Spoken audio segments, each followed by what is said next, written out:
കൊച്ചു ഞാൻ പറഞ്ഞു മാപ്പിൾ പറഞ്ഞു ഇത് വേണം.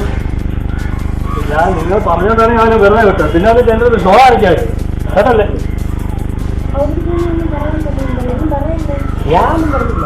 ഞാൻ പറഞ്ഞു മാപ്പാണെന്ന്. തിരിച്ചു വരുമ്പോൾ അതിൽ ബോസ് ഒട്ടിക്കണം. ഇല്ലെങ്കിൽ ബോസ് ഒട്ടിച്ചാൽ മതി. എനിക്ക് വാങ്ങിക്കാൻ ഞാൻ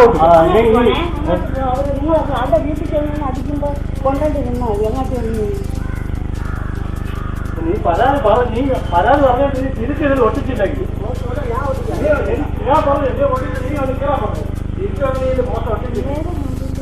നീ പരാതി പറഞ്ഞോണ്ട് ഇന്ന് ബോസ് ഒട്ടിച്ചിരിക്കുക. ഇന്ന് ഒട്ടിച്ചില്ലെങ്കിൽ ഇന്ന് ബോസ് ഒട്ടിച്ചില്ലെങ്കിൽ പരാതി പറഞ്ഞു അതും നീ ഇന്ന് ബോസ് ഒട്ടിച്ചാൽ നീ ഞാൻ വരും.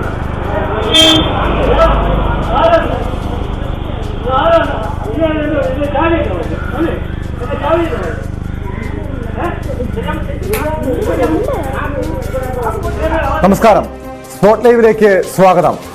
തിരുവനന്തപുരം കാലടിയിൽ BJP സ്ഥാനാർത്ഥിയുടെ പോസ്റ്ററിൽ ചാരി നിന്ന 14 വയസ്സുകാരനെ BJP പ്രവർത്തകൻ മർദ്ദിക്കുന്ന ദൃശ്യങ്ങളാണ് ഇപ്പോൾ കണ്ടത്. വീടിന്റെ മതിലിൽ ഒട്ടിച്ചിരുന്ന പോസ്റ്ററിൽ ചാരി നിന്നപ്പോഴാണ് സ്കൂട്ടറിലെത്തിയ സതീശൻ എന്ന BJP പ്രവർത്തകൻ കുട്ടിയെ മർദ്ദിച്ചത്. പോസ്റ്ററിൽ ചവിട്ടിയെന്ന് ആരോപിച്ചായിരുന്നു മർദ്ദനത്തിന്റെ CCTV ദൃശ്യങ്ങൾ ആണ് ഇപ്പോൾ പ്രേക്ഷകർ കണ്ടത്. കുടുംബം പോലീസിൽ പരാതി നൽകിയിട്ടുണ്ട്. വാർത്തയുടെ വിശദാംശങ്ങളുമായി ഡാൻ കുര്യൻ ചേരുന്നു തിരുവനന്തപുരത്ത് നിന്ന്. ഡാൻ, യാതൊരു പ്രകോപനവുമില്ലാതെ ഒരു കുഞ്ഞ് മതിലിൽ ചാരി നിന്നതിന്റെ പേരില്, മതിലിലെ പോസ്റ്ററിൽ കാല് ചവിട്ടിയതിന്റെ പേരില് ഒരു BJP പ്രവർത്തകൻ ക്രൂരമായി മർദ്ദിക്കുന്ന, ഭീഷണിപ്പെടുത്തുന്ന ദൃശ്യങ്ങളാണ് ഇപ്പോൾ പുറത്തു വന്നിരിക്കുന്നത്. കുടുംബം പോലീസിൽ പരാതി നൽകിയിട്ടുണ്ട്. പോലീസ് ഈ സംഭവത്തിന്റെ അടിസ്ഥാനത്തിൽ കേസെടുത്തിട്ടുണ്ടോ? നടപടി സ്വീകരിച്ചിട്ടുണ്ടോ?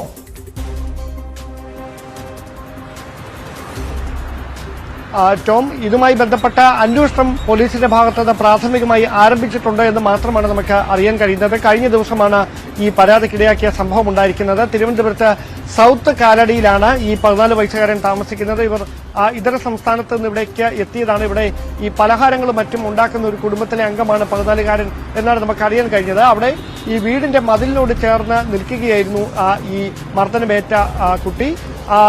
ഈ പോസ്റ്റർ, അതായത് രാജീവ് ചന്ദ്രശേഖറിന് വേണ്ടി ഇവിടെയെല്ലാം പോസ്റ്ററുകൾ പതിച്ചിട്ടുണ്ടായിരുന്നു. അതിൽ ഒരു പോസ്റ്ററിൽ കാല് കുത്തി നിന്നു എന്ന് ആരോപിച്ചാണ് പ്രകോപനമൊന്നുമില്ലാതെ BJP പ്രവർത്തകനായ സതീഷ് എത്തി ഇദ്ദേഹത്തെ കുത്തിനു പിടിച്ച് ആക്രമിക്കുന്ന തരത്തിലേക്ക്, മർദ്ദിക്കുന്ന തരത്തിലേക്ക് കാര്യങ്ങൾ എത്തിയതെന്നാണ് വിശദീകരണം. പരാതിയിലും ഇക്കാര്യങ്ങൾ തന്നെയാണ് വ്യക്തമാക്കുന്നത്.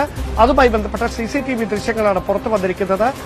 ഈ ക്രൂരമായ മർദ്ദനം അല്ലെങ്കിൽ വലിയ തരത്തിൽ തുടർച്ചയായി ഈ 14കാരനെ മർദ്ദിക്കുന്ന തരത്തിലേക്ക് കാര്യങ്ങൾ എത്തിയതിന് പിന്നാലെ മറ്റുള്ളവർ എത്തി ഇവരെ പിടിച്ചു മാറ്റുകയായിരുന്നു. തുടർന്നാണ് ഫോർട്ട് പോലീസ് സ്റ്റേഷനിൽ ഇതുമായി ബന്ധപ്പെട്ട പരാതി നൽകാൻ ഈ 14കാരന്റെ കുടുംബം എത്തിയത്.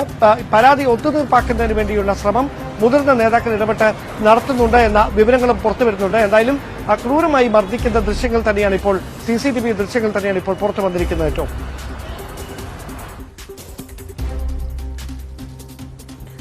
ആരോ ഈ BJP പ്രവർത്തകനെ തടയാൻ ശ്രമിക്കുന്നുണ്ട്, ചോദ്യം ചെയ്യുന്നുണ്ട്. അത് ഈ കുട്ടിയുടെ രക്ഷിതാക്കളാണോ അതോ മറ്റേതെങ്കിലും ആ സ്ഥലത്തുണ്ടായിരുന്ന മറ്റു നാട്ടുകാരാണോ ഈ BJP പ്രവർത്തകന്റെ ക്രൂരതയ്ക്കെതിരെ പ്രതികരിച്ചത്? അതിനെക്കുറിച്ച് അറിയത്തില്ല. അത് CCTV ദൃശ്യങ്ങളിൽ ഉള്ളതാണ് ഇങ്ങനെ തടയാൻ ശ്രമിക്കുന്ന കാര്യം. അത് ആരാണ് ആ തടയാൻ ശ്രമിക്കുന്നതിനെ സംബന്ധിച്ച വ്യക്തമായ സൂചനകളൊന്നും ലഭിച്ചിട്ടില്ല. പക്ഷേ ഈ റോഡിനോട് ചേർന്ന് തന്നെയാണ് ഈ വീട്ടുള്ളത്. അത് കൃത്യമായി ഈ ദൃശ്യങ്ങളിൽ വളരെ വ്യക്തമാണ്. സ്വാഭാവികമായി ആളുകൾ നടന്നു പോകുന്ന ഒരു വഴി കൂടിയാണ് അത്. അവിടെ ഈ സമാനമായ രീതിയിൽ ഈ പലഹാരമുണ്ടാക്കുന്ന ഈ ഒരു കുടുംബം മാത്രമല്ല, മറ്റ് പല കുടുംബങ്ങൾ താമസിക്കുന്ന ഒരു സ്ഥലം കൂടിയാണ്. സ്വാഭാവികമായി ആളുകൾ എപ്പോഴും വന്നു പോകുന്ന ഒരു സ്ഥലമാണ്. അവിടെയാണ് ഇത്തരത്തിൽ ഈ പോസ്റ്ററുകൾ മതിലിൽ ഒട്ടിച്ചതിന്റെ പേരിൽ ഈ തർക്കമുണ്ടാകുകയും ആ തർക്കത്തിന് പിന്നാലെ ഈ 14കാരനെ മർദ്ദിക്കുന്ന തരത്തിലേക്ക് കാര്യങ്ങൾ എത്തുകയും ചെയ്തത്. പെട്ടെന്ന് തന്നെ അടുത്തുള്ള ആളുകൾ അവിടേക്ക് ഓടിയെത്തുന്നുണ്ട്. അങ്ങനെയാണ് ഈ ഇദ്ദേഹത്തെ സതീശനെ തടയാൻ ശ്രമിക്കുന്നത്. പക്ഷേ ആ തടയാൻ ശ്രമിക്കുന്ന ശ്രമങ്ങൾ വകവയ്ക്കാതെ വീണ്ടും പ്രകോപനപരമായ ഒരു പെരുമാറ്റം സതീശന്റെ ഭാഗത്തുനിന്ന് ഉണ്ടായിട്ടുണ്ട് ഏറ്റിട്ടുണ്ട് എന്നാണ് ഈ കുട്ടിയുടെ മാതാപിതാക്കളും കണ്ടുനിന്ന ആളുകളടക്കം പോലീസിനെ അറിയിച്ചിരിക്കുന്നത്. അങ്ങനെയാണ് ഫോർട്ട് പോലീസിന് ഇതുമായി ബന്ധപ്പെട്ട പരാതി ലഭിക്കുന്നത്. ആ പരാതിയിലാണ് ഫോർട്ട് പോലീസിന്റെ അന്വേഷണം നടന്നുകൊണ്ടിരിക്കുന്നത്. എന്തായാലും ഈ പരാതിയുമായി ബന്ധപ്പെട്ട് സ്വാഭാവികമായി സമീപത്തുള്ള ആളുകളുടെ അടക്കം മൊഴിയെടുക്കുന്ന തരത്തിലേക്ക് പോലീസിന്റെ നടപടികളെത്തും. അതിനിടയിലാണ് ഈ പ്രശ്നം ഒത്തുതീർപ്പാക്കുന്നതിന് വേണ്ടി BJP നേതാക്കൾ തന്നെ ഇടപെട്ടിരിക്കുന്നു എന്ന വിവരങ്ങളും പുറത്തുവരുന്നത്. ടോം,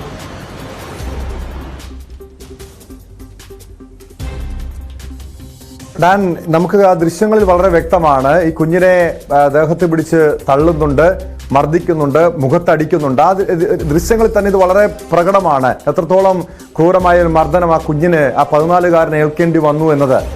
ഈ ഏതെങ്കിലും ഈ ആക്രമണത്തിൽ BJP പ്രവർത്തകന്റെ മർദ്ദനത്തിൽ ഈ കുട്ടിക്ക് പരിക്കേറ്റിട്ടുണ്ടോ? മാത്രമല്ല, ഇതിൽ ശാരീരിക ആഘാതങ്ങളപ്പുറം, മർദ്ദനത്തെക്കാളപ്പുറം ഒരു മാനസികാഘാതം കൂടി ഏൽക്കുന്നു. അപ്രതീക്ഷിതമായി തന്റെ വീടിന്റെ മുന്നിൽ നിൽക്കുന്ന ഒരു മതിലിൽ ചാരി നിന്നതിന്റെ പേരിൽ അത് പോസ്റ്ററാണ്. ആ കുട്ടിയെ സംബന്ധിച്ച് ഒരു രാഷ്ട്രീയം പോലും ഒരുപക്ഷെ കാണില്ല. യാതൊരു അപ്രതീക്ഷിതമായിട്ടുള്ള ഒരു ആക്രമണത്തിന്റെ ഒരു ആഘാതം ഒരുപക്ഷെ ഉണ്ടായിരിക്കും. കുഞ്ഞിപ്പോൾ എങ്ങനെയാണ്, ആരോഗ്യാവസ്ഥ എങ്ങനെയാണ്? ആശുപത്രിയിൽ ചികിത്സ തേടിയിട്ടുണ്ടോ ഡാൻ?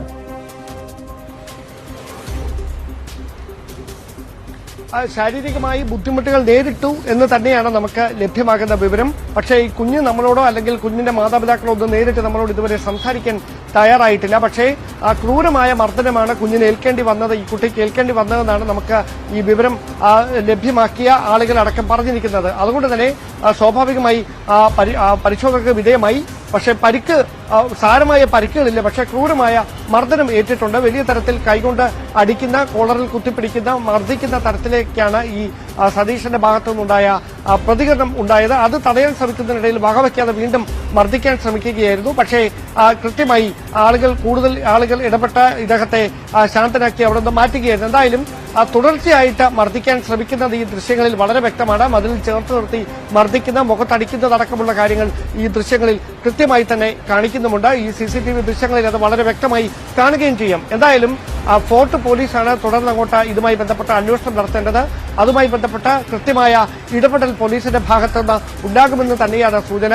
എന്തായാലും പ്രശ്നം ഒത്തുതീർപ്പാക്കാനുള്ള നീക്കത്തിന്റെ ഭാഗമായി കുടുംബാംഗങ്ങളുമായി അടക്കം BJPയുടെ ജില്ലാ നേതാക്കൾ ഉൾപ്പെടെ ചർച്ച നടത്താനുള്ള സാധ്യത നിലനിൽക്കുന്നുണ്ട്. ഒരുപക്ഷെ ആ ചർച്ച ഇപ്പോൾ നടത്തി കഴിഞ്ഞിരിക്കാം. അതുമായി ബന്ധപ്പെട്ട വിശദാംശങ്ങളൊന്നും മാധ്യമങ്ങളുമായി പങ്കുവെക്കാൻ അവർ തയ്യാറാകുന്നുമില്ല. ടോം, ഡാൻ, ഒരുപക്ഷെ ഈ കുടുംബം ഈ പരാതിയിൽ നിന്നും പിന്നോട്ട് പോയാൽ, അതല്ലെങ്കിൽ ഈ ഒത്തുതീർപ്പ് ചർച്ചകളുടെ അടിസ്ഥാനത്തിൽ അവർ മറ്റൊരു നാട്ടിൽ നിന്ന് വന്നു താമസിക്കുന്നവരാണ്. സ്വാഭാവികമായും BJP പ്രവർത്തകരും നേതാക്കളുമൊക്കെ ഈ വിഷയത്തിൽ ഇടപെട്ട് അവരുമായി സംസാരിക്കുമ്പോൾ സമ്മർദ്ദത്തിന്റെയും ഭീഷണിയുടെയൊക്കെ അടിസ്ഥാനത്തിൽ അവർ പരാതി നിന്ന് ഒരുപക്ഷെ പിന്നോട്ട് പോയേക്കാം. അങ്ങനെ സംഭവിച്ചാൽ അവർ ആ പരാതി പിൻവലിക്കുകയാണെങ്കിലും പോലീസിന്റെ ഭാഗത്ത് നടപടി ഉണ്ടാകാതിരിക്കാൻ കഴിയുമോ? കാരണം ഒരു കുഞ്ഞിന്, ഒരു 14-കാരനെ ഇതേ രീതിയിൽ ക്രൂരമായി മർദ്ദിക്കുക ഗുരുതരമായിട്ടുള്ള കുറ്റകൃത്യമാണ്. പോലീസ് മാത്രമല്ല, ബാലാവകാശ കമ്മീഷനും അടക്കം ഈ വിഷയത്തിൽ നടപടി സ്വീകരിക്കേണ്ടതല്ലേ?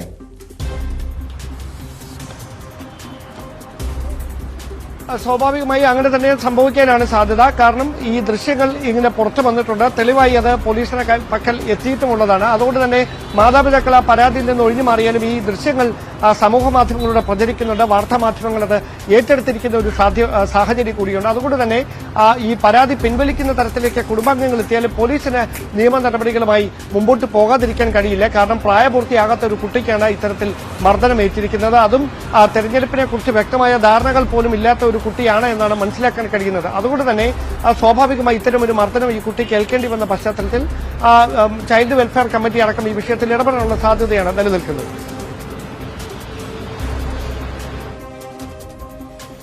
ഡാൻ, തുടരുക. ഒരിക്കൽ കൂടി എന്താണ് അവിടെ സംഭവിച്ചത്, ആ കുഞ്ഞിന് എങ്ങനെയാണ് മർദ്ദനമേറ്റത് എന്ന ആ ദൃശ്യങ്ങൾ ഒരിക്കൽ കൂടി ഒന്ന് കാണാം.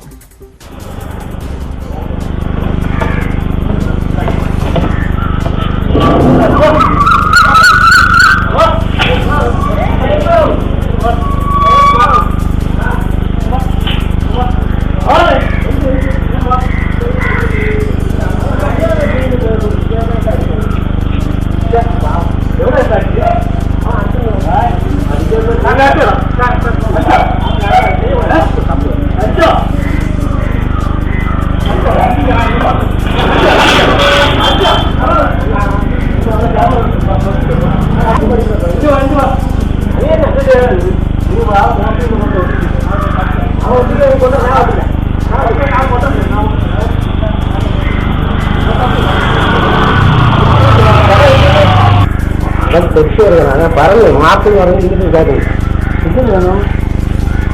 ഞാൻ നിങ്ങൾ പറഞ്ഞോണ്ടാണ് ഞാൻ വെറുതെ വിട്ടത്. പിന്നെ അത് എൻ്റെ ഒരു ഡോളായിരിക്കും കേട്ടല്ലേ. ഞാനൊന്നും പറഞ്ഞില്ല. ഞാൻ പറഞ്ഞ് മാത്രമാണെന്ന് തിരിച്ചു വരുമ്പോൾ ആദ്യം ബോസ് ഒട്ടിക്കണം. ഇല്ല ബോസ് കണ്ടോ ബോസ് ഒട്ടിച്ചാൽ മതി.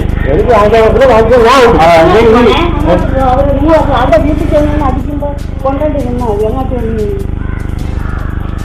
നീ പരാതി പറഞ്ഞാൽ നീ തിരിച്ചതിൽ ഒട്ടിച്ചില്ലെങ്കിൽ ഞാൻ പറഞ്ഞു എന്നെ ഒട്ടിച്ച് നീ അത് കയറാൻ പറഞ്ഞു. തിരിച്ചു ബോസ് ഒട്ടിച്ചില്ല. നീ പരാതി പറഞ്ഞോണ്ട് ഇതിന് ബോസ് ഒട്ടിച്ചിരിക്കുകയാണ്. ഇതൊന്നും ഒട്ടിച്ചില്ലെങ്കിൽ ഇതിന് ബോസ് ഒട്ടിച്ചില്ലെങ്കിൽ പരാതി പറഞ്ഞു അതും നീ ബോസ് ഒട്ടിച്ചാൽ ഞാൻ വരുന്നു.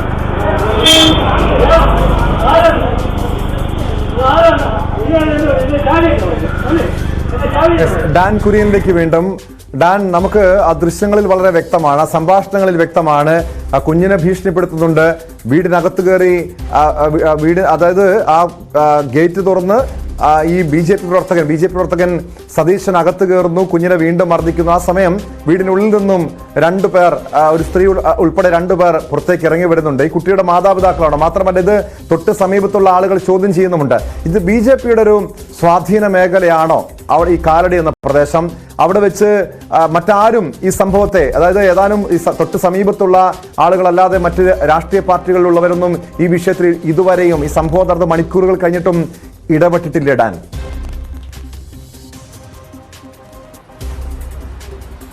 അതുമായി ബന്ധപ്പെട്ട കൂടുതൽ വിശദാംശങ്ങളൊന്നും ലഭ്യമായിട്ടില്ല. നിലവിൽ ഇതുമായി ബന്ധപ്പെട്ട പരാതി നൽകിയിട്ടുണ്ട്. സ്വാഭാവികമായി ബി.ജെ.പിക്ക് വലിയ തരത്തിൽ സ്വാധീനമുള്ള ഒരു മേഖലയാണ് കാലടി ഉൾപ്പെടെയുള്ള പ്രദേശങ്ങൾ.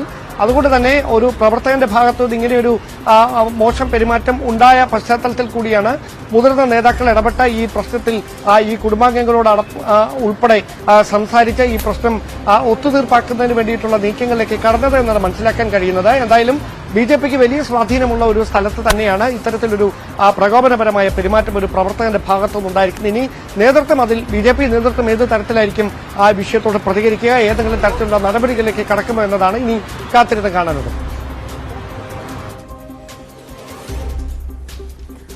വ്യക്തമാണ്. ഡാൻ കുര്യനാണ് തിരുവനന്തപുരത്തു നിന്നും വിവരങ്ങൾ നൽകിയത്. ഈ വിഷയത്തിൽ ഒരു ഒത്തുതീർപ്പ് ചർച്ചയല്ല വേണ്ടത്, കുറ്റക്കാർക്കെതിരെ ശക്തമായ നടപടിയാണ് സ്വീകരിക്കേണ്ടത്. ഇതേ രീതിയിൽ അക്രമം സൃഷ്ടിക്കുന്ന ബി.ജെ.പി പ്രവർത്തകരെ സംഘടനാ തലത്തിൽ തന്നെ അവർക്കെതിരെ നടപടി സ്വീകരിക്കാൻ പാർട്ടി നേതൃത്വം തന്നെ ആർജവം കാണിക്കുകയാണ് വേണ്ടത്. ആലുവയിൽ യുവാവിനെ തട്ടിക്കൊണ്ടുപോയൊരു സംഭവം കൂടി ഉണ്ടായി. ആ വാർത്തയിൽ, ആ സംഭവത്തിൽ, ആ കേസിൽ കൂടുതൽ ദുരൂഹതകൾ ഇപ്പോഴും തുടരുന്നു. സാമ്പത്തിക തർക്കത്തിന്റെ പേരിലുള്ള തട്ടിക്കൊണ്ടുപോകലാണെന്ന് പറയുന്നു. സംഭവത്തിൽ രണ്ടുപേർ പോലീസിന്റെ കസ്റ്റഡിയിലുണ്ട്. ആ വാർത്തയിലേക്ക് എത്താം, വിശദമായി പരിശോധിക്കാം ഇടവേളയ്ക്ക് ശേഷം.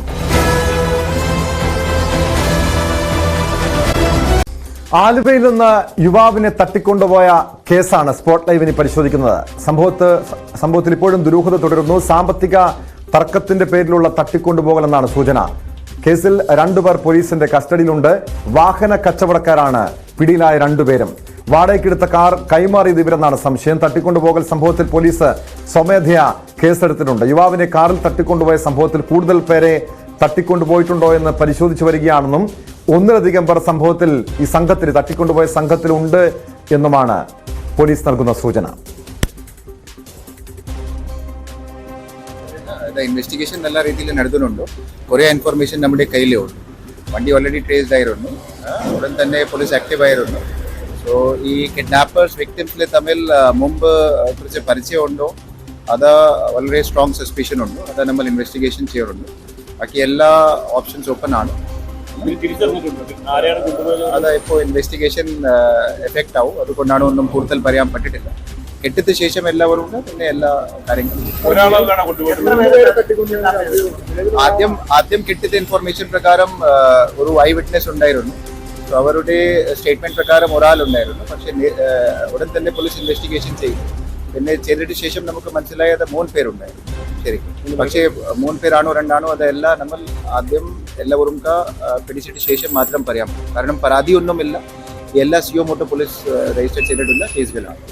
ഒരാളെയാണ് തട്ടിക്കൊണ്ട് പോകുന്നതാണ് FIR ഉള്ളത്. അത് മാത്രമാണ്. അത് കാരണം ആദ്യം ഐ വിറ്റ്നസ് ഉണ്ടായിരുന്നു. അത് അവരുടെ സ്റ്റേറ്റ്മെന്റ് പ്രകാരം മൊഴി പ്രകാരം നമ്മൾ FIR രജിസ്റ്റർ ചെയ്തു. പക്ഷേ ഇൻവെസ്റ്റിഗേഷനിന്റെ ഭാഗമായിട്ട് നമുക്ക് മനസ്സിലായി ഇത് ഈ ശരിക്കും 2-3 പേരുണ്ടായിരുന്നു. ആക്ച്വലി എത്രയാണ് അത് നമുക്ക് എല്ലാം കിട്ടിയതിന് ശേഷം മാത്രം പറയാൻ പറ്റൂ. ഈ സമയത്ത് നമ്മുടെ കയ്യിൽ വളരെ നല്ല ഇൻഫർമേഷൻ ഉണ്ട്. കുറച്ച് പേർ കസ്റ്റഡിയിലും ഉണ്ട്. അത് വിശദമായ ചോദ്യം ചെയ്യാനുണ്ട്. അത് എല്ലാ കാര്യങ്ങൾ കിട്ടിയ ശേഷം പറയാം.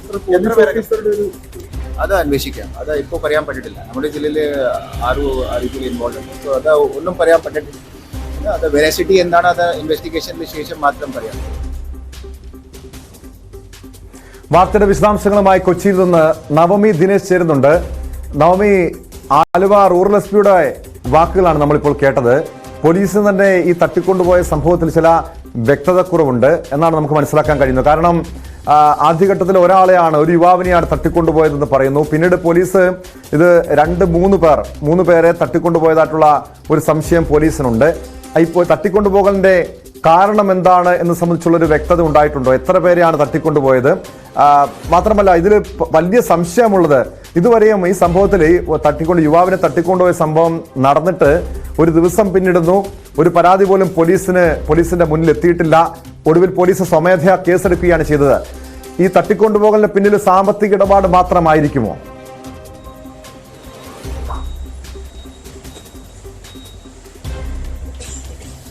ടോമി, സംഭവം നടന്ന് 30 മണിക്കൂർ പിന്നിടുമ്പോഴും പോലീസിന്റെ അന്വേഷണം ഇപ്പോഴും എങ്ങും എത്തിയിട്ടില്ല. ചില ദുരൂഹതകൾ ഇപ്പോഴും തുടരുകയാണ്. ആരെയാണ് തട്ടിക്കൊണ്ടുപോയത്, എന്തിനാണ് തട്ടിക്കൊണ്ടുപോയത്, ആരാണ് തട്ടിക്കൊണ്ടുപോയത് എന്നടക്കമുള്ള വലിയ ചോദ്യം തന്നെ പോലീസിന്റെ മുന്നിലുണ്ട്. ഇതുവരേക്കും ഒരു സ്റ്റേഷനുകളിൽ പോലും, ആലുവയിലാകട്ടെ അല്ലെങ്കിൽ മറ്റേത് സ്റ്റേഷനിൽ പോലും ഒരു മിസ്സിംഗ് കേസ് രജിസ്റ്റർ ചെയ്യപ്പെട്ടിട്ടില്ല എന്നുള്ളത് തന്നെ പോലീസിന് വലിയൊരു പ്രതിസന്ധി തന്നെയാണ് മുന്നിൽ നിൽക്കുന്നത്. എന്തായാലും ഈ കേസുമായി ബന്ധപ്പെട്ട ഇന്നലെ രാവിലെ 7 മണിയോടുകൂടിയായിരുന്നു ആലുവയിൽ നിന്നും, ആലുവ റെയിൽവേ സ്റ്റേഷന് സമീപത്തുള്ള ഒരു ഹോട്ടലിൽ നിന്നും ആഹാരം കഴിച്ചതിന് ശേഷം ഈ 3 അംഗ സംഘം പുറത്തേക്ക് ഇറങ്ങുന്നു.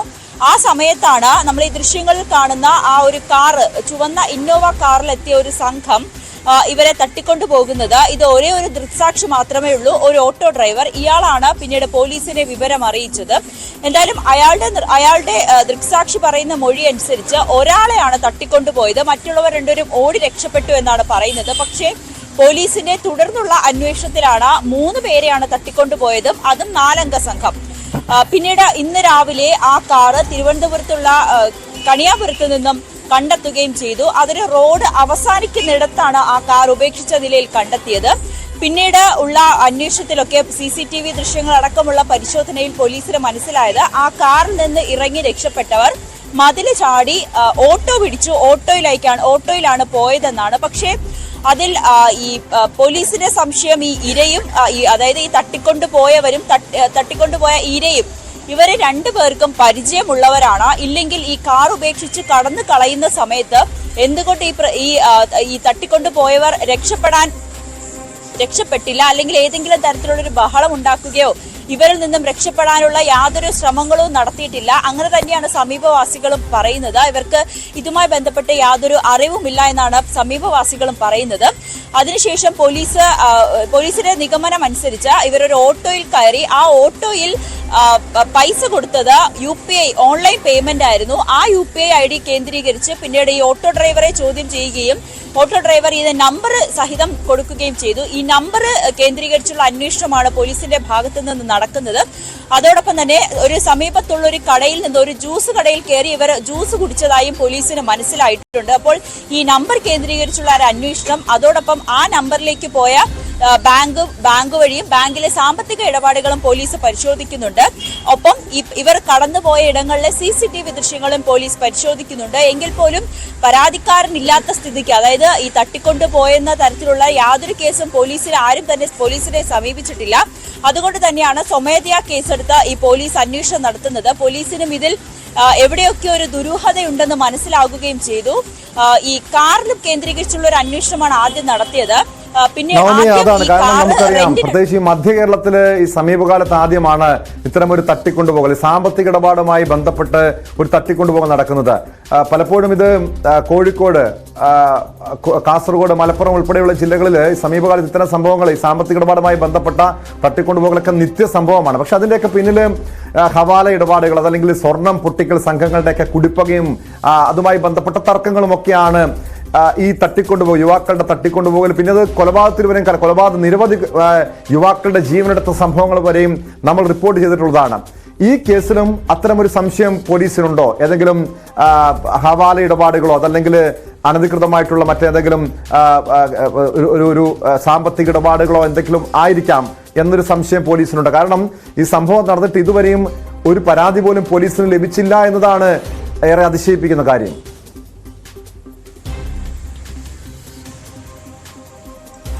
തീർച്ചയായും ടോം, ഈ ഒരു തട്ടിക്കൊണ്ടുപോകൽ പിന്നീട് പരാതികളൊന്നും ലഭിക്കുന്നില്ല, ഇവർ പരിചയക്കാരാണ് എന്ന ഒരു നിഗമനത്തിലൊക്കെ പോലീസ് എത്തുമ്പോഴും പോലീസ് പറയുന്നത് ഇതൊരു അനധികൃതമായ, അതായത് ഒരു ഏതെങ്കിലും തരത്തിലുള്ള ഒരു കള്ളപ്പണ ഇടപാടാണോ അല്ലെങ്കിൽ സ്വർണ്ണക്കടത്ത് കേന്ദ്രീകരിച്ച് ഉള്ള ഒരു അന്വേഷണം കൂടി പോലീസിന്റെ ഭാഗത്തു നിന്ന് നടക്കുന്നുണ്ട്. കാരണം ഇവർ ഈ കാർ ഉപേക്ഷിച്ച് ഇവർ മറ്റൊരു വാഹനത്തിൽ രക്ഷപ്പെടുമെങ്കിൽ അവർക്കൊപ്പം ഉണ്ടായിരുന്നവർ എന്തുകൊണ്ട് രക്ഷപ്പെടാൻ ശ്രമിച്ചില്ല എന്നൊരു ചോദ്യം പോലീസിന്റെ മുന്നിലുണ്ട്. അത് തന്നെയാണ് ഇവരുമായുള്ള സാമ്പത്തിക ഇടപാടാണോ ഇത്തരത്തിലുള്ളൊരു പ്രവൃത്തിയിലേക്ക്, തട്ടിക്കൊണ്ടുപോകലിലേക്ക് ഉള്ള കാരണമെന്ന നിഗമനത്തിൽ തന്നെയാണ് പോലീസ് ഉറച്ചു നിൽക്കുന്നത്. ആ രീതിയിലുള്ള ഒരു അന്വേഷണം തന്നെയാണ് പോലീസിന്റെ ഭാഗത്തു നിന്ന് നടക്കുന്നത്. സ്വർണ്ണക്കടത്ത് പോലീസ് തള്ളിക്കളയുന്നില്ല. ഈ ആലുവ റെയിൽവേ സ്റ്റേഷൻ പരിസരത്ത് വെച്ചാണ് ഇവരെ തട്ടിക്കൊണ്ടു പോകുന്നത്. ഏതെങ്കിലും തരത്തിലുള്ള ഒരു കള്ളപ്പണം ഇവരുടെ കയ്യിലുണ്ടായിരുന്നു, അല്ലെങ്കിൽ അതുമായി ഇടപെടൽ, ആ കള്ളപ്പണ ഇടപാടുമായി ബന്ധപ്പെട്ട ഏതെങ്കിലും തർക്കമാണോ ഇത്തരത്തിലൊരു തട്ടിക്കൊണ്ടുപോകലിലേക്കൊക്കെ കലാശിക്കുന്നത് എന്നൊരു രീതിയിൽ തന്നെയാണ് പോലീസിന്റെ അന്വേഷണവും നടക്കുന്നത്. എന്തായാലും ഈ റെന്റ് കാർ എടുത്തത് ഒരു പോലീസ് ഉദ്യോഗസ്ഥനാണ്, പത്തനംതിട്ടയിലെ ARP ക്യാമ്പിലുള്ള ഒരു പോലീസ് ഉദ്യോഗസ്ഥനാണ് സുരേഷ്. അദ്ദേഹത്തെ ചോദ്യം ചെയ്തിരുന്നു. പക്ഷെ അദ്ദേഹം പറഞ്ഞത് തന്റെ ആവശ്യത്തിന് ശേഷം താനിത് കാറ് മറ്റൊരാൾക്കായി മറിച്ചു കൊടുത്തു എന്നാണ് പറയുന്നത്. ആ ഒരു അന്വേഷണം, അതായത് ഈ കാറ് തന്നെ 3-4 കൈകൾ കൈമറിഞ്ഞാണ് ഈ റെന്റ് കാറ് ഈ അവസാനം എത്തി, അതായത് പോലീസിന്റെ കസ്റ്റഡിയിലുള്ള തൃശൂർ സ്വദേശികളിലേക്ക് എത്തുന്നത്. ഇവർ ഇവരാണ് ഇപ്പോൾ പോലീസിന്റെ കസ്റ്റഡിയിലുള്ളത്. ഇവരെ വിശദമായി ചോദ്യം ചെയ്തപ്പോൾ ഇവർ ഈ കാർ മറ്റൊരാൾക്കായി കൊടുക്കുകയും ചെയ്തു എന്നറിഞ്ഞു. എന്തായാലും അയാളെ കേന്ദ്രീകരിച്ചുള്ള ഒരു അന്വേഷണവും പോലീസിന്റെ ഭാഗത്തു നിന്ന് നടക്കുന്നുണ്ട്. പോലീസിന്റെ മുന്നിലുള്ള പ്രധാന വെല്ലുവിളി തന്നെ ഇതുവരേക്ക് ആരെയാണ് തട്ടിക്കൊണ്ടുപോകുന്നത്. ഇതൊക്കെ നോക്കിയാൽ പോലീസ് ഇതുവരെയും ചോദ്യം ചെയ്തവരുടെ പട്ടിക എടുത്ത് നോക്കിയാൽ, അവരുടെ മൊഴികൾ എടുത്ത് നോക്കിയാൽ അതൊക്കെ പല വിധത്തിലുള്ള പൊരുത്തക്കേടുകളുണ്ട്. ചില ദുരൂഹതകൾ അവിടെയാണ് നമ്മൾ സംശയിക്കേണ്ടത്. കാരണം ആദ്യം നവമി സൂചിപ്പിച്ചതുപോലെ ഒരു പോലീസ് ഉദ്യോഗസ്ഥനെ ചോദ്യം ചെയ്തു. ഇപ്പോൾ നിലവിൽ കസ്റ്റഡിയിലുള്ള ഈ വാഹനം കൊടുത്തു എന്ന് പറയുന്ന 2 വാഹന കച്ചവടക്കാരെയും ചോദ്യം ചെയ്തു. അവരൊക്കെ വ്യത്യസ്തമായ മൊഴികൾ നൽകുന്നുണ്ട്. പോലീസിനെ തെറ്റിദ്ധരിപ്പിക്കുന്ന രീതിയിലുള്ള മൊഴികളാണ് അവർ നൽകുന്നതാണ് നമുക്ക് ഇവരുടെയൊക്കെ ഈ മൊഴികളിൽ നിന്നും മനസ്സിലാക്കേണ്ടത്. ഒരുപക്ഷെ പോലീസിന്റെ ഈ അന്വേഷണം വഴിതിരിച്ചുവിടാനുള്ള ഒരു നീക്കമായിട്ട് അതിനെ കാണണോ നവമി?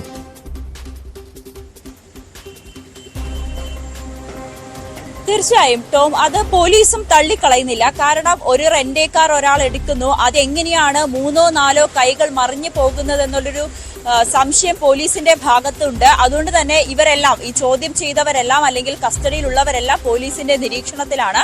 അവരുടെ ഫോൺ നമ്പർ കേന്ദ്രീകരിച്ചും ബാങ്ക് അക്കൗണ്ടുകൾ കേന്ദ്രീകരിച്ചും ഒക്കെ അന്വേഷണം നടത്തുന്നുണ്ട്. ഈ പോലീസ് ഉദ്യോഗസ്ഥനാകട്ടെ കുറച്ച് ദിവസങ്ങളായി അവധിയിലുമായിരുന്നു. അതിനുശേഷമാണ് ഇന്ന് മൊഴിയെടുക്കാനായി പോലീസ് ഉദ്യോഗസ്ഥന്റെ മുന്നിൽ എത്തുകയും ചെയ്തത്. ഇതൊക്കെ തന്നെ പോലീസിനൊരു സംശയം നിലനിൽക്കുന്നുണ്ട്. ഇവരെല്ലാം പൂർണ്ണമായും നിരപരാധികളാണെന്നുള്ളൊരു നിഗമനത്തിൽ പോലീസും എത്തുന്നില്ല. ഇവരെ കേന്ദ്രീകരിച്ചുള്ള അന്വേഷണം തന്നെ പോലീസ് നടത്തിക്കൊണ്ടേയിരിക്കുന്നുണ്ട്. അതോടൊപ്പം തന്നെ ഈ കസ്റ്റഡിയിലുള്ള 2 പ്രതികൾ, അവരാരിൽ നിന്നാണ് ഈ കാർ എടുത്തത്, അവരാർക്കാണ് കൊടുത്തത്, ഇവരെ 2 പേരെ കേന്ദ്രീകരിച്ചുള്ള ഒരു അന്വേഷണം നടത്തുന്നുണ്ട്. എന്തായാലും പോലീസിനെ സംബന്ധിച്ച് വളരെ ഒരു ശ്രമകരമായ ഒരു കേസ് തന്നെയാണ്. കാരണം ഒന്നാമത് ഇതിൽ പരാതിക്കാരനില്ല, രണ്ടാമത് ഇത് 3 പേരെയാണോ അതെ ഒരാളെ മാത്രമാണോ തട്ടിക്കൊണ്ടുപോയത്? കാരണം ഓട്ടോ ഡ്രൈവർ, ഏക ഒരു സാക്ഷി ഓട്ടോ ഡ്രൈവർ ആയിരുന്നു. അയാൾ പറയുന്നത് ഒരാളെയാണ് തട്ടിക്കൊണ്ടുപോയതെന്ന്. പക്ഷെ പിന്നീട് പോലീസിന്റെ അന്വേഷണത്തിൽ ഇവരെ 3 പേരെയും തട്ടിക്കൊണ്ടുപോയി എന്ന് മനസ്സിലാക്കുകയും ചെയ്തു. എന്തായാലും പ്രതികളെ ലൊക്കേറ്റ് ചെയ്തിട്ടുണ്ട്. ഉടൻ തന്നെ കസ്റ്റഡിയിൽ എടുക്കുമെന്നാണ് പോലീസ് അവസാനമായി വ്യക്തമാക്കുന്നത്. എങ്കിൽ പോലും ഇപ്പോഴും ഉത്തരം കിട്ടാത്ത പല ചോദ്യങ്ങളും പോലീസിന്റെ മുന്നിൽ തുടരുകയാണ്. ആലുവയിലെ തട്ടിക്കൊണ്ടുപോകൽ കേസിൽ ഇപ്പോഴും ദുരൂഹത തുടരുകയാണ്. എത്ര പേരെയാണ് തട്ടിക്കൊണ്ടുപോയെന്ന കാര്യത്തിൽ അവ്യക്തതയുണ്ട്. 3 പേരെന്ന സംശയമാണുള്ളത്. 4 അംഗ സംഘമാണ് തട്ടിക്കൊണ്ടുപോയതെന്ന് പോലീസ് സ്ഥിരീകരിക്കുന്നുണ്ട്. പക്ഷേ തട്ടിക്കൊണ്ടുപോകലിന്റെ പിന്നിൽ എന്താണ്, എന്തുകൊണ്ടാണ് ഇവർ പരാതി നൽകാത്തത് തുടങ്ങിയ കാര്യങ്ങളിലാണ് പോലീസിനെ സംബന്ധിച്ച് പല സംശയങ്ങളും ഉയരുന്നത്. കോഴിക്കോട് പേരാമ്പ്രയിൽ മോഷണത്തിനിടെ യുവതിയെ കൊലപ്പെടുത്തിയ സംഭവത്തിൽ കൊടും കുറ്റവാളിയായ പ്രതിയെ പോലീസ് പിടികൂടിയ വാർത്ത കൂടിയുണ്ട്. അതിലേക്ക് എത്താം ഇടവേളയ്ക്ക് ശേഷം.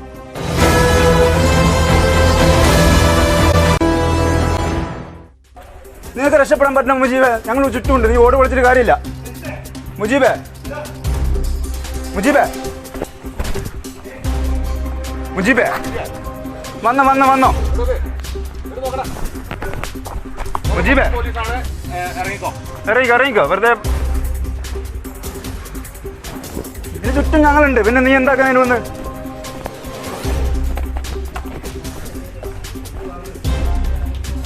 ഓട് വിളിച്ച് ഇറങ്ങാൻ നോക്കുന്നു.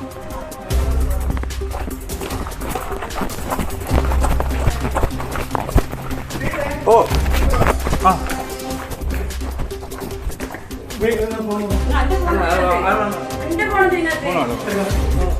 മുജീബേ മുജീബേ മുജീബേ മുജീബ് ഒരു പാര എടുത്ത് മുജീബേ. വാതിലേശം പൊളിഞ്ഞു, വാതിലേശം പൊളിഞ്ഞു. മുജീബേ മുജീബേ മുജീബ് മുജീബേ സാറേ വാതിൽ പൊളിക്കല്ലേ സാറേ, പ്ലീസ് പ്ലീസ് വാതിൽ പൊളിക്കല്ലേ സാറേ, വാതിൽ പൊളിക്കല്ലേ സാറേ. എന്തിനാ സാർ വാതിൽ പൊളിക്കുന്നത്? സാറേ വാതിൽ പൊളിക്കുന്നേ.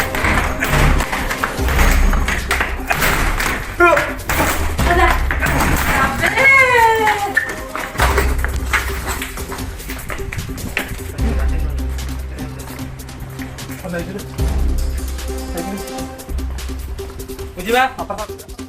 സ്പോട്ട് ലൈവിലേക്ക് വീണ്ടും. കോഴിക്കോട് പേരാമ്പ്രയിൽ മോഷണത്തിനിടെ യുവതിയെ കൊലപ്പെടുത്തിയ കേസിലെ പ്രതി മുജീബ് റഹ്മാനെ വീട് വളഞ്ഞ് പോലീസ് പിടികൂടിയ ദൃശ്യങ്ങളാണ് ഇപ്പോൾ കണ്ടത്.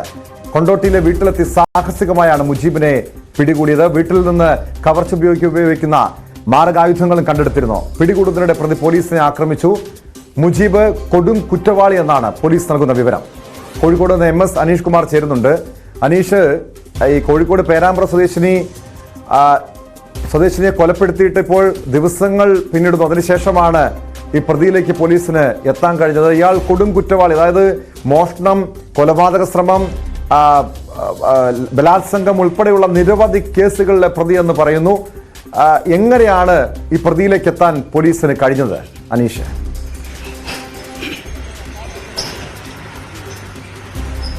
ടോം, ഈ സംഭവം നടന്നിട്ട്, അതായത് അനുവിനെ കാണാതായിട്ട് ഇന്ന് കൃത്യം ഒരാഴ്ച പിന്നിടുകയാണ്. നാളെ അനുവിൻ്റെ മൃതശരീരം കിട്ടിയിട്ട് ഒരാഴ്ചയിലേക്ക് കാര്യങ്ങൾ കടക്കുന്നു. എന്തായാലും ഈ ഒരാഴ്ചക്കിടയിൽ പ്രതിയിലേക്ക് കൃത്യമായി എത്താൻ കഴിഞ്ഞു എന്നത് പോലീസിന് അഭിമാനാർഹമായ ഒരു നേട്ടം തന്നെയെന്ന് വേണമെങ്കിൽ നമുക്ക് ഈ ഘട്ടത്തിൽ പറയാം. കാരണം കൃത്യമായൊരു തുമ്പുകളില്ലാതെ, അല്ലെങ്കിൽ ആരാണ് ഈ കൃത്യം ചെയ്തത് എന്നതിനെക്കുറിച്ചോ, അല്ലെങ്കിൽ ഇയാൾ ബൈക്കിൽ പോകുമ്പോൾ ബൈക്കിൽ സഞ്ചരിച്ചത് ഇയാളാണെന്നോ ഒരു കൃത്യമായ വിവരം ലഭ്യമല്ലാത്ത ഒരു സാഹചര്യമുണ്ടായിരുന്നു. എന്തായാലും നമുക്ക് ആദ്യം മുതൽ തന്നെ ഈ കേസ് പരിശോധിച്ചാൽ കഴിഞ്ഞ തിങ്കളാഴ്ച രാവിലെയാണ് ഭർത്താവിനെ ആശുപത്രിയിൽ കൊണ്ടുപോകാനായി അനു വീട്ടിൽ നിന്നും പുറപ്പെടുന്നത്. അതിനുശേഷം ഉച്ചയായിട്ടും ഭർത്താവിൻ്റെ അടുത്തേക്ക് അനു എത്താത്ത സാഹചര്യം.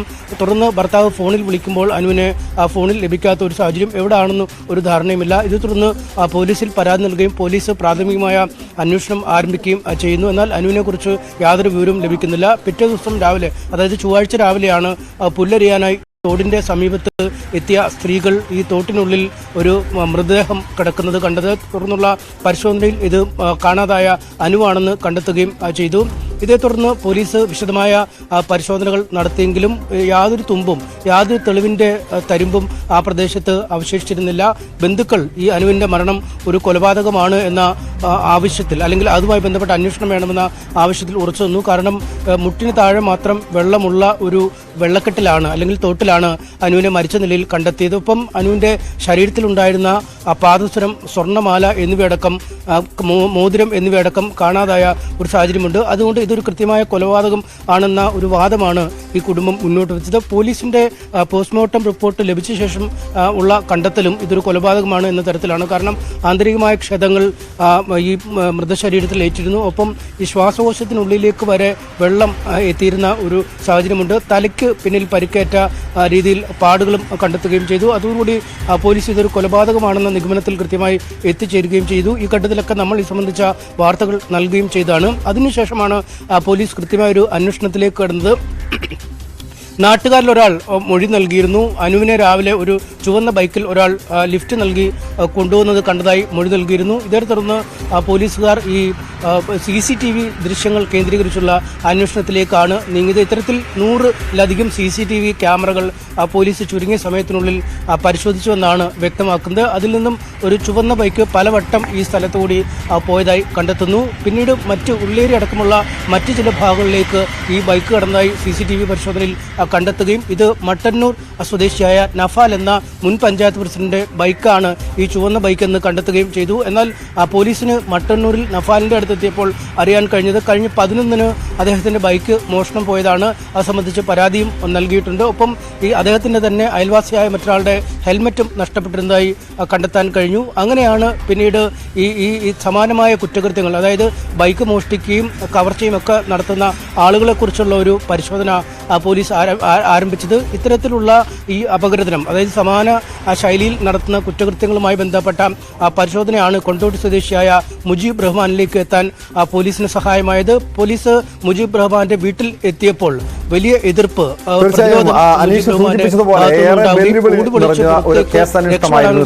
കാരണം ഈ പ്രതിയിലേക്ക് എത്തണമെങ്കിൽ അതിനാകെ തുമ്മുണ്ടായിരുന്നത് ആ ചുവന്ന ബൈക്ക് മാത്രമാണ്. അതിനുശേഷം 100-ലധികം ബൈക്കുകൾ പരിശോധിക്കുന്നു, CCTVകൾ പരിശോധിക്കുന്നു. അത് മോഷ്ടിച്ച ബൈക്കാണെന്ന് മനസ്സിലാക്കുന്നു. ഇത് ഈ മുജീബ് റഹ്മാൻ എന്ന കൊടും കുറ്റവാളിയിലേക്ക് അന്വേഷണം എത്തുമ്പോൾ പോലീസിനെ സംബന്ധിച്ച് മറ്റെന്തെങ്കിലും അതിനു മുൻപ് എന്തെങ്കിലും സൂചനകൾ ഉണ്ടായിരുന്നു? ഈ മോഷണത്തിനിടെ നടന്ന ഒരു കൊലപാതകമാണ് എന്ന് പോലീസിന് ഉറപ്പിക്കാവുന്ന രീതിയിൽ എന്തെങ്കിലും സൂചനകൾ ഉണ്ടായിരുന്നോ? ഈ പ്രതിയുടെ ചോദ്യം ചെയ്യലിനും ആ രീതിയിൽ മാത്രമാണ്, അതായത് മോഷണ ശ്രമത്തിനിടെ ഒരു ബലപ്രയോഗത്തിനിടെ നടന്ന ഒരു കൊലപാതകമായി മാത്രമാണോ പോലീസ് ഇപ്പോഴും ഇതിനെ കാണുന്നതോ ഈ സംഭവത്തിന് പിന്നിൽ മറ്റെന്തെങ്കിലും ഉണ്ടോ? ഇത് സാധാരണ ഈ മുജീബ് റഹ്മാൻ ഇതേ രീതിയിൽ വലിയ കവർച്ചകളും മോഷണമൊക്കെ നടത്തിയിട്ടുള്ള വ്യക്തിയാണ്.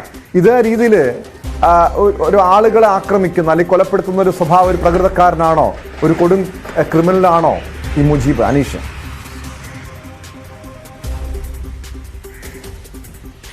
നമ്മളെക്കാൾ നേരത്തെ തന്നെ റിപ്പോർട്ട് ചെയ്തതാണ്. കാരണം ഇത് ഒരു കവർച്ചാ ശ്രമത്തിനുള്ള കൊലപാതകം എന്ന രീതിയിലാണ് പോലീസ് ഇത് പരിഗണിച്ചത്. കാരണം അതിന് 2-3 ഘടകങ്ങളുണ്ട്. ഒന്ന്, ഈ അരപ്പൊക്കം, അതായത് മുട്ടറ്റം മാത്രമുള്ള വെള്ളത്തിലാണ് ഈ മൃതദേഹം കണ്ടെത്തിയത്. ഈ 26 വയസ്സുള്ള ഈ അനുവിനെ പോലൊരാൾക്ക് യാദൃശ്ചികമായി തോട്ടിലേക്ക് വീണാൽ മുങ്ങി മരിക്കാൻ പര്യാപ്തമായൊരു വെള്ളം ആ തോട്ടിലുണ്ടായിരുന്നില്ല. ഏത് കാരണവശാലും ആ തോട്ടിൽ നിന്നും നിഷ്പ്രയാസം അബദ്ധത്തിൽ വഴിതെറ്റി വീണാൽ അല്ലെങ്കിൽ എന്തെങ്കിലും ഈ അങ്ങനെ എന്തെങ്കിലും മോഹാലസ്യമപ്പെട്ട് ഈ പുഴയിലേക്ക് വീണാൽ പോലും രക്ഷപ്പെടാൻ കഴിയുന്ന തരത്തിലുള്ളൊരു വെള്ളക്കെട്ട് മാത്രമാണ് ആ തോട്ടിൽ ഉണ്ടായിരുന്നത്.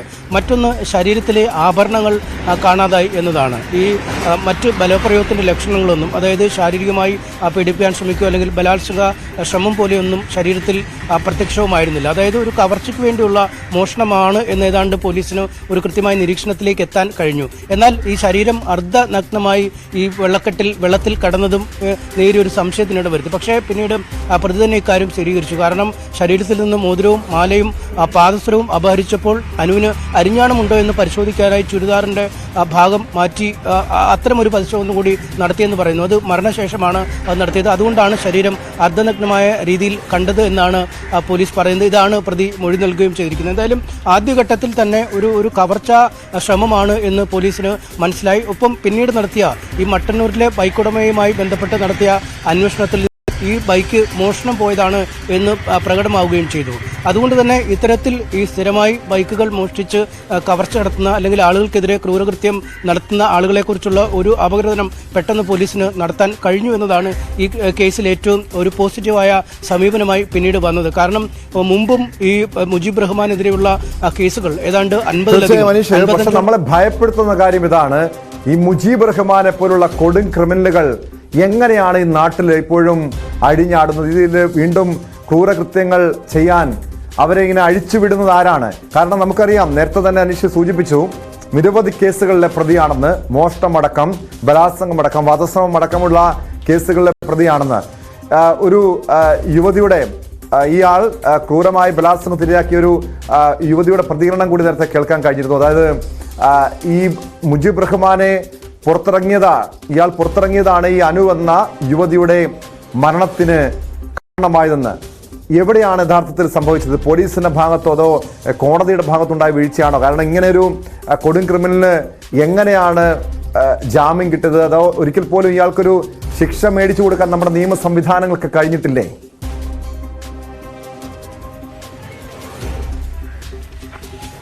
അതിൽ കൃത്യമായും ആരുടെ പക്ഷത്ത് നിൽക്കണം അല്ലെങ്കിൽ ആരെ പ്രതിക്കൂട്ടിലാക്കണം എന്നത് സംബന്ധിച്ച് നമുക്കിപ്പോഴും പറയാൻ കഴിയാത്ത ഒരു സാഹചര്യമാണ്. കാരണം നമ്മുടെ നിയമ സംവിധാനങ്ങൾ അങ്ങേയറ്റം പഴുതുകളുള്ളതാണ്. ഒപ്പം ഈ മാധ്യമ ശ്രദ്ധയോ അല്ലെങ്കിൽ മറ്റു വലിയ കാര്യങ്ങളോ ഒന്നുമില്ലാത്ത കേസുകൾ അനന്തമായി നീളുന്ന ഒരു സാഹചര്യമുണ്ട്.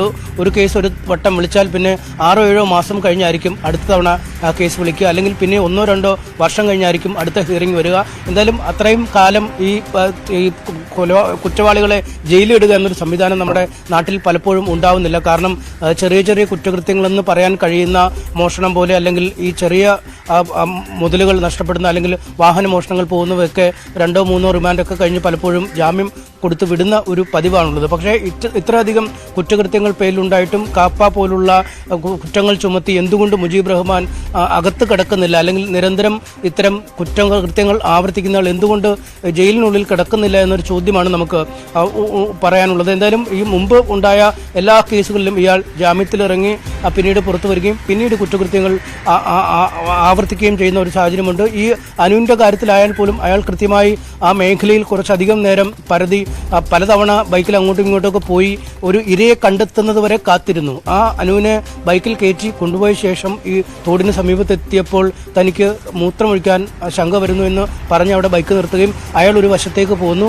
അപ്പോൾ മറുവശത്ത് ഒരു പുരുഷൻ ഇത്തരത്തിലൊരു പ്രാഥമിക കൃത്യം നിർവഹിക്കാൻ വേണ്ടി നിൽക്കുന്നു എന്ന് പറയുമ്പോൾ ഈ സ്ത്രീ പുറംതിരിഞ്ഞാവും നിൽക്കുക. എന്തായാലും ആ പുറംതിരിഞ്ഞ് നിൽക്കുന്ന സാഹചര്യം തന്നെയാണ് ആ പ്രതി ഉപയോഗിക്കുകയും മാല വലിച്ചെടുക്കാൻ പെട്ടെന്ന് ശ്രമിക്കുകയും ഈ പ്രതിരോധം അനുവിൻ്റെ ഭാഗത്തു നിന്നുണ്ടാവുകയും പ്രതിരോധിച്ചപ്പോൾ അനുവിനെ തലക്കടിച്ച് വീഴ്ത്തുകയും പിന്നീട് യാതൊരു കൂസലുമില്ലാതെ ഒരു മനുഷ്യത്വത്തിൻ്റെ ഒരു തരി പോലും ഒരു കണിക പോലും തൊട്ടു തീണ്ടാത്ത ഇയാൾ ആ യുവതിയെ തോട്ടിലേക്ക് തള്ളിയിട്ട് കൊല്ലുകയും വെള്ളത്തിൽ മുക്കിപ്പിടിച്ച് മരിക്കുവോളം ശ്വാസം മുട്ടിക്കുകയും ചെയ്തു. അതിനുശേഷം യാതൊരു കൂസലുമില്ലാതെ ശരീരത്തിൽ നിന്ന് സ്വർണ്ണാഭരണങ്ങൾ കവർന്നെടുത്ത് പുറത്തേക്ക് വരികയും ചെയ്യുന്നു.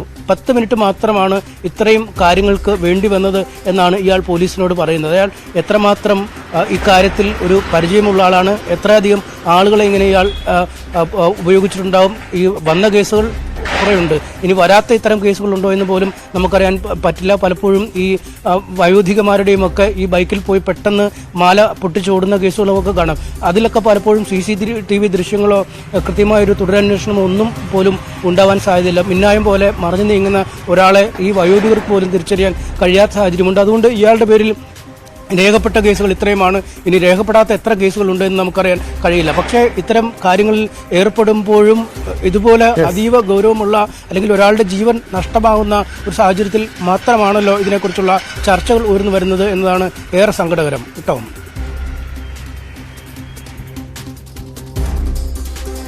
MS അനീഷ് കുമാറാണ് വിവരങ്ങൾ നൽകിയത്. കോഴിക്കോട് പേരാമ്പ്രയിൽ യുവതിയെ മോഷണത്തിനിടെ കൊലപ്പെടുത്തിയ കേസിലെ പ്രതിയെ സാഹസികമായാണ് പോലീസ് പിടികൂടിയത്. മുജീബ് റഹ്മാൻ എന്ന കൊടും കുറ്റവാളികളെ പുറത്തിറങ്ങുന്നതാണ്, അതല്ല അവർക്കെതിരെ കർശനമായ നടപടി സ്വീകരിക്കാത്തതാണ് ഈ രീതിയിൽ ആക്രമണങ്ങൾ കൊലപാതകങ്ങളും വീണ്ടും ഉണ്ടാകാനുള്ള കാരണം. കടുത്ത നടപടിയാണ് പോലീസ് ഇവർക്കെതിരെ സ്വീകരിക്കേണ്ടത്. മറ്റൊരു വിഷയമാണ് സ്പോട്ട് ലൈവിനെ പരിശോധിക്കുന്നത്. തിരുവനന്തപുരം വെള്ളറടയിൽ വീട്ടമ്മയ്ക്കും സഹോദരിയുടെ മകനും നേരെ വീട്ടിൽ കയറി ആക്രമണം. കോവിലൂർ സ്വദേശി ശ്യാമളയ്ക്കും സഹോദരിയുടെ മകൻ രതീഷ് കുമാറിനുമാണ് വെട്ടേറ്റത്.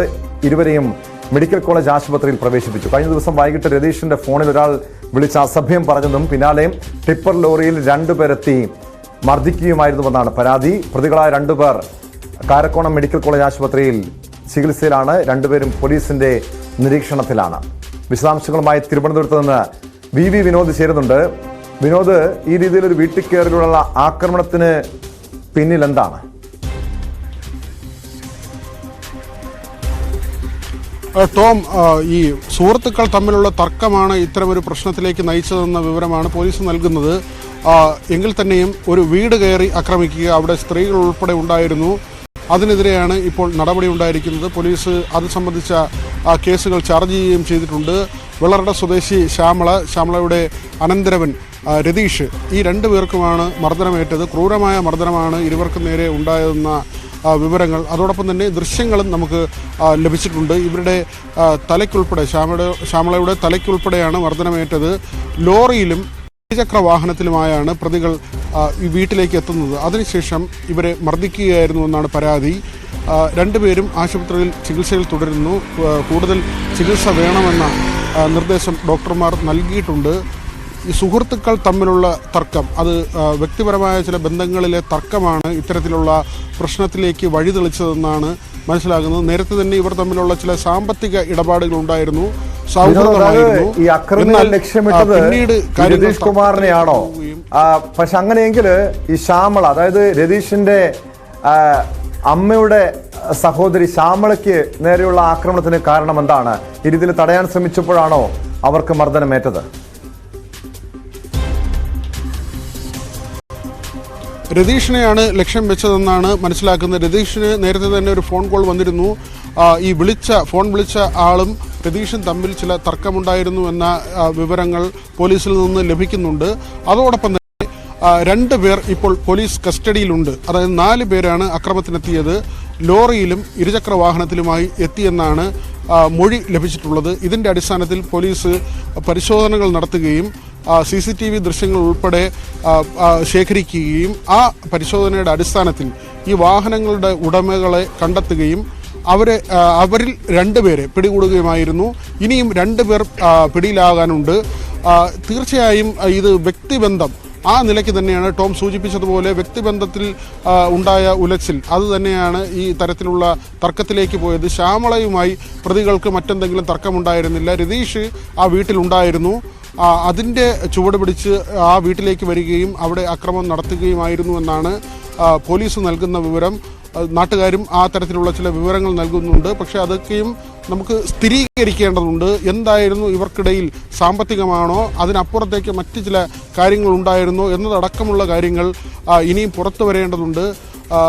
ഇവർക്കിടയിൽ ഈ ദീർഘകാലം സൗഹൃദമുണ്ടായിരുന്ന ആളുകളാണ്. പക്ഷേ എന്തുകൊണ്ട് ഇങ്ങനെ ഒരു സംഘട്ടനത്തിലേക്ക് പോയി, അല്ലെങ്കിൽ തർക്കത്തിലേക്ക് പോയി? ഇക്കാര്യങ്ങളൊക്കെയും പൂർണ്ണമായി പുറത്തു വരേണ്ടതുണ്ട്. ശ്യാമളയുമായി ഈ പ്രതികൾക്ക് മറ്റെന്തെങ്കിലും വ്യക്തിവൈരാഗ്യമോ സാമ്പത്തിക ഇടപാടുകളോ ഉണ്ടായിരുന്നതായ വിവരമില്ല. എങ്കിലും രതീഷ് ആ വീട്ടിലുണ്ടായിരുന്നത് കൊണ്ടാണ് ആക്രമിക്കാൻ എത്തിയതെന്ന് പറയുന്നു. ഫോൺ വിളിച്ച ആളും രതീഷുമായുള്ള തർക്കങ്ങൾ നേരത്തെ തന്നെ നിലനിന്നിരുന്നതാണ്. ഇതിന്റെ അടിസ്ഥാനത്തിൽ ഈ സംഘർഷമുണ്ടായി. ഈ വെള്ളറട പോലീസാണ് കേസ് അന്വേഷിക്കുന്നത്. പോലീസ് സൂചിപ്പിക്കുന്ന പോലെ എന്താണ് ആക്രമിക്കാനുള്ള കാരണം സംബന്ധിച്ചൊരു വ്യക്തത ഇപ്പോഴുമുണ്ട്. ഇത് ഈ ആക്രമണത്തിനിരയായ രതീഷിൽ നിന്നോ ഇതുമായി ബന്ധപ്പെട്ട വിവരങ്ങൾ ലഭ്യമായിട്ടുണ്ടോ? മാത്രമല്ല, ഈ അക്രമികൾ, നിലവിൽ പോലീസിന്റെ നിരീക്ഷണത്തിലുള്ള പ്രതികൾ, അവർ ഒരു കൊടും കുറ്റവാളികൾ, അതായത് സ്ഥിരം ക്രിമിനലുകളോ മറ്റോ ആണോ വിനോദ്? ടോം, ഇതിൽ മറ്റ് ക്രിമിനൽ പശ്ചാത്തലം പ്രതികൾക്ക് ഉണ്ട് എന്ന കാര്യത്തിൽ ഇതുവരെയും അങ്ങനെ ഒരു സ്ഥിരീകരണം വന്നിട്ടില്ല. കാരണം ഇവർ എല്ലാവരും സുഹൃത്തുക്കളായിരുന്നു. പിന്നീട് ഈ വ്യക്തിബന്ധം, ഇവർക്കിടയിലെ വ്യക്തിബന്ധത്തിൽ ചില തർക്കങ്ങളുണ്ടായി. അതുതന്നെയാണ് ഈ അക്രമത്തിലേക്ക് കലാശിച്ചതെന്നാണ് പോലീസ് പറയുന്നത്. സാമ്പത്തിക ഇടപാടുകൾ ഉണ്ടായിരുന്നു. എന്നാൽ സാമ്പത്തിക തർക്കമല്ല അടിസ്ഥാനപരമായി ഈ കേസിന് ഇടയാക്കിയതെന്ന വിവരവും നമുക്ക് ലഭിക്കുന്നുണ്ട്. ശ്യാമളയുമായി പ്രതികൾക്ക് ബന്ധമില്ല. രതീഷ് ആ വീട്ടിലുണ്ടായിരുന്നു. ശ്യാമളയുടെ അനന്തരവനാണ്. രതീഷിനെ തിരക്കിയാണ് ഇവർ എത്തുന്നത്. രഞ്ജിത്ത്, രാജേഷ് എന്ന് 2 പേരാണ് ഇപ്പോൾ പിടിയിലായിട്ടുള്ളത്. ഇനി 2 പേർ കൂടി പോലീസിൻ്റെ പിടിയിലാകേണ്ടതുണ്ട്. ചില സൗഹൃദങ്ങളുമായി ബന്ധപ്പെട്ട വിഷയം ആണ് ഈ തർക്കത്തിനിടയാക്കിയതെന്ന ചില സൂചനകൾ, സ്ത്രീ പുരുഷ സൗഹൃദവുമായി ബന്ധപ്പെട്ട് ചില തർക്കങ്ങൾ ഇവർക്കിടയിൽ ഉണ്ടായി. അതിൻ്റെ അടിസ്ഥാനത്തിൽ ഇങ്ങനെ വീട് കയറി അക്രമമുണ്ടായി എന്ന നിലയ്ക്കുള്ള ചില വിവരങ്ങളാണ് നമുക്ക് ലഭിക്കുന്നത്. പക്ഷേ അക്കാര്യത്തിലൊക്കെയും സ്ഥിരീകരണം ഉണ്ടാകേണ്ടതുണ്ട്. സാമ്പത്തിക തർക്കങ്ങൾ ഇതിന് കാരണമായോ എന്ന് പരിശോധിക്കേണ്ടതുണ്ട്. ഏതായാലും വെള്ളറട പോലീസ് കേസെടുത്തിട്ടുണ്ട്. 4 പേർക്കെതിരെയാണ് കേസെടുത്തിട്ടുള്ളത്. ഇതിൽ 2 പേർ പിടിയിലായിട്ടുണ്ട്. ഈ പരിക്കേറ്റ ആളുകൾ ഇപ്പോൾ ചികിത്സയിലാണ്. അവർക്ക് കൂടുതൽ ചികിത്സ വേണമെന്ന വിവരം ഡോക്ടർമാർ നൽകുകയും ചെയ്യുന്നു കേട്ടോ. വ്യക്തമാണ്. തിരുവനന്തപുരത്ത് നിന്ന് BB വിനോദാണ് വിവരങ്ങൾ നൽകിയത്. തിരുവനന്തപുരം വെള്ളറടയിൽ വീട്ടമ്മയെയും യുവാവിനെയും വീട്ടിൽ കയറി ആക്രമിച്ച സംഭവത്തിൽ 2 പേർ പോലീസിന്റെ കസ്റ്റഡിയിലാണ്. തിരുവനന്തപുരം കടക്കാവൂരിൽ ഗർഭിണിയായ 19-കാരി തൂങ്ങി മരിച്ച എന്നൊരു വാർത്ത കൂടി പുറത്തു വരുന്നുണ്ട്. ആ വാർത്ത വിശദമായി പരിശോധിക്കാം ഇടവേള കഴിഞ്ഞ്.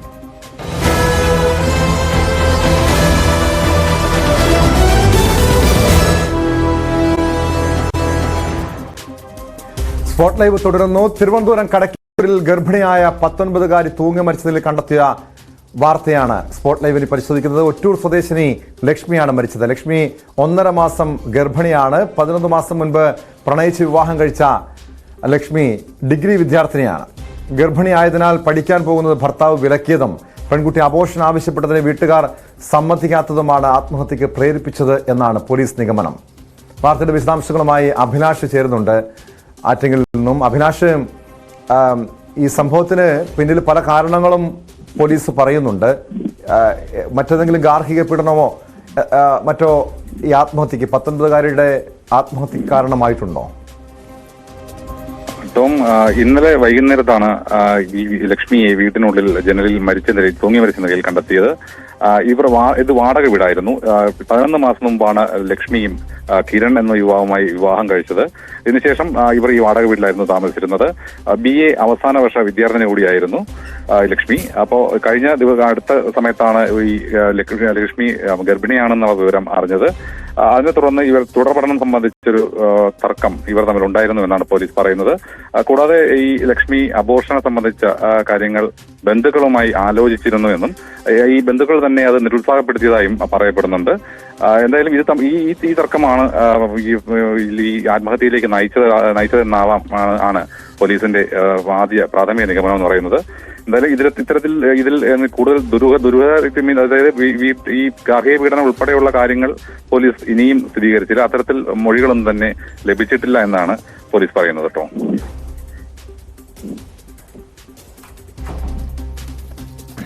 അഭിലാഷ്, ഏതെങ്കിലും ദുരൂഹത പോലീസ് സംശയിക്കുന്നുണ്ടോ? കാരണം ഈ ആത്മഹത്യ ചെയ്ത ലക്ഷ്മിയുടെ ബന്ധുക്കൾ ഇതുമായി ബന്ധപ്പെട്ട എന്തെങ്കിലും പരാതിയോ ആരോപണമോ ഉന്നയിക്കുന്നുണ്ടോ? പ്രണയവിവാഹമാണ്.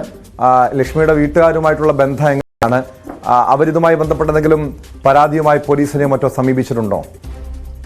11 മാസം മുമ്പാണ് ഇവർ തമ്മിൽ വിവാഹിതരായത്. ആദ്യ ഘട്ടത്തിൽ അതുപോലെ തന്നെ ഈ ബന്ധുക്കൾ ഇവരുമായി സഹകരണം ഉണ്ടായിരുന്നില്ല. എന്നാൽ അടുത്ത കാലത്തായി ബന്ധുക്കളുമായി നല്ല രീതിയിലുള്ള സഹകരണം ഉണ്ടായിരുന്നു എന്നാണ് അയൽക്കാരും പറയുന്നത്. മാത്രമല്ല ഈ പഠിക്കാൻ പോകുന്നത് ഉൾപ്പെടെയുള്ള തർക്കങ്ങളും ലക്ഷ്മി ബന്ധുക്കളുമായി പറഞ്ഞിരുന്നു. ആ സമയത്ത് തന്നെയാണ് ഈ വിവാഹം ഈ അബോർഷനെ കുറിച്ചുള്ള കാര്യങ്ങളും ബന്ധുക്കളോട് സംസാരിച്ചത്. അപ്പോൾ അവർ കൂടി ഇതിൽ ഒരു അനുകൂല നിലപാട് എടുക്കാത്തതിനെ തുടർന്നാവാം ആത്മഹത്യ എന്ന് തന്നെയാണ് പറയുന്നത്. മാത്രമല്ല ഈ ബന്ധുക്കൾ ആരും തന്നെ ഇത്തരത്തിൽ ഇതുവരെയും പരാതിയൊന്നും നൽകിയിട്ടില്ല. എന്തായാലും ഫോറൻസിക് അന്വേഷണം ഉൾപ്പെടെയുള്ള കാര്യങ്ങൾ നടപടിക്രമങ്ങൾ പൂർത്തീകരിച്ച ശേഷം കൂടുതൽ പരാതികൾ ഉണ്ടെങ്കിൽ അന്വേഷിക്കുമെന്നാണ് പോലീസ് പറയുന്നത്.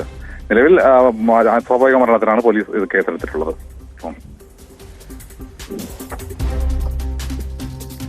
അഭിലാഷാണ് വിവരങ്ങൾ നൽകിയത്. തിരുവനന്തപുരം കടക്കാവൂരിലാണ് ഗർഭിണിയായ 19-കാരിയെ തൂങ്ങി മരിച്ച നിലയിൽ കണ്ടെത്തിയത്. ഒറ്റൂർ സ്വദേശിനി ലക്ഷ്മിയാണ് മരിച്ചത്. ഇവർ ഡിഗ്രി ഫൈനൽ ഇയർ വിദ്യാർത്ഥിനിയാണ്. 1.5 മാസം ഗർഭിണിയായിരുന്നു. ഗർഭിണിയായതിനെ പഠിക്കാൻ പോകുന്നത് ഭർത്താവ് വിലക്കിയെന്നും പെൺകുട്ടി അബോർഷൻ ആവശ്യപ്പെട്ടതിനെ വീട്ടുകാർ എതിർത്തു. അതിൻ്റെ മനോവിഷമത്തിൽ ഈ യുവതി ജീവനൊടുക്കിയെന്നാണ് നിലവിൽ പോലീസിൻ്റെ പ്രാഥമിക നിഗമനം. സ്പോട്ട് ലൈവ് പൂർണ്ണമാകുന്നു. നമസ്കാരം.